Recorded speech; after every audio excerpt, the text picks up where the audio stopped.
So on the 5th of May, my stock portfolio balance read €32,781, and just 7 days later, on the 12th of May, the balance read €25,681.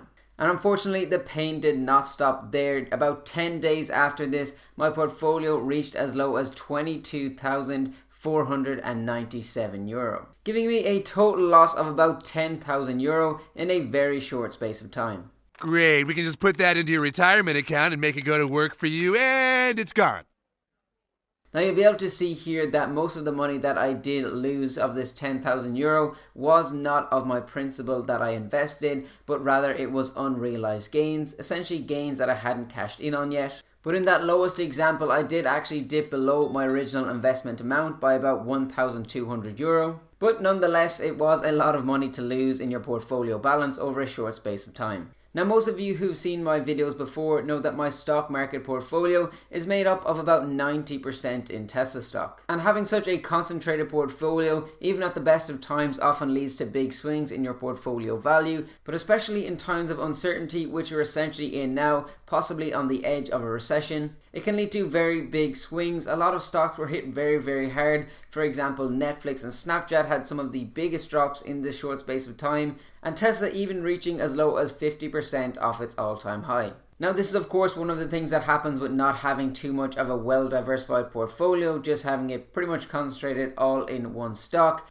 But it's something that I've learned to live with, and when it's a company like Tesla, which I'm very, very confident in its future, and when it's just basically the economic factors that are causing the stock to go down and not any real fundamentals, I'm more than happy to see these numbers go lower and take advantage of these numbers. As I often say, when your highest conviction stocks go down in value, granted that the fundamentals are still sound, it should be a great opportunity for you to pick up more of your favorite stocks. And that's exactly what I did with Tesla over the last 3 weeks here. In total, over the last 3 weeks, I picked up about 3 shares of Tesla between the $650 and $750 price range, bringing me to a new total of 35.3 shares. And luckily, in the last 2 market days, Tesla has surged about 15%, which is great to see that I've already made a little bit of money back on them purchases. But even if it were to surge a bit higher, I still won't be selling my position for now because I'm all about the long term with Tesla. When the stock market is in times like this, some people think they're geniuses and think they can time the market, where they may see Tesla drop 10%, they'll get out. They see it drop a further 20% and they say, look, I told you I was a genius.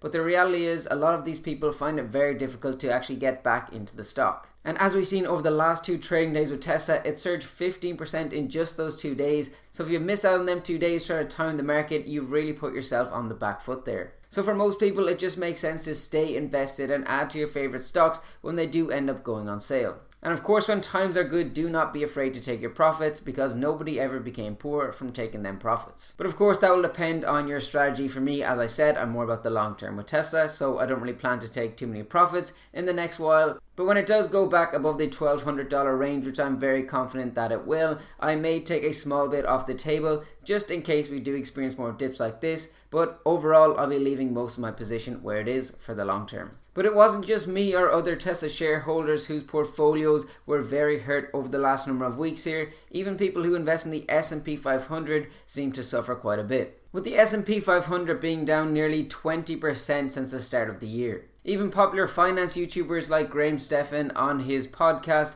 said that his portfolio had gone into the red for the first time in over 2 years. And his stock market investments mainly consist of the S&P 500 as well as some other individual stocks, but it just shows even if you were diversified throughout this last few weeks, it was still hurting everybody. And while it may be hurting our portfolios right now, it's really a great lesson to experience, especially if this is your first time where your portfolio has gone down into the red. It just goes to show that stocks do not always just go up indefinitely. There will always be these kind of pullbacks for whatever reason. And it's a good way to train your mind to see when there are these 10 or 20% corrections in the stock market, to train your mind to go in and pick up more of your favorite stocks. Because while buying the dip sounds easy and buying low, selling high sounds very easy in theory, when the stocks are actually dipping and you may add some money and the dip just keeps on dipping, it gets harder and harder to add more money to that stock. But it's something that you just need to learn with time and experience. In terms of my stock market outlook for the next couple of months here, Q2 I would imagine will be quite poor for a lot of companies. Some of them have already revised their earnings forecast, and that's why you've seen a lot of stocks drop quite a bit in value. So overall Q2 earnings for most companies probably won't be looking too good.